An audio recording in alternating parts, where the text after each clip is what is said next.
আমার বন্ধু এখন কাঁঠাল নামাচ্ছে, আমরা গাছ পাকা কাঁঠালটি খাবো ইনশাআল্লাহ। একবারে ন্যাচারাল গাছই কাঁঠালটি পাকছে। তো দেখা যাক আমার বন্ধু কিভাবে কাঁঠালটা ছিঁড়বে এখন।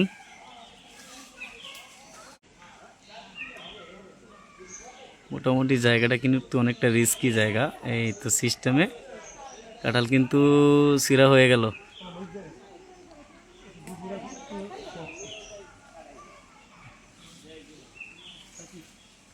সাকিব ধরো, এই ফাইনালি কিন্তু কাঁঠাল চলে আসলো। বন্ধুর অসাধারণ ধন্যবাদ আমাদেরকে এরকম একটা পাকা কাঁঠাল উপহার দেওয়ার জন্য। আমরা খাবো ইনশাল্লাহ এখন। বড়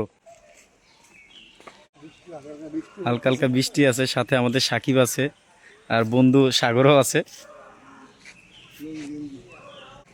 ফাইনালি আমাদের কাঁঠালটা কিন্তু এখানে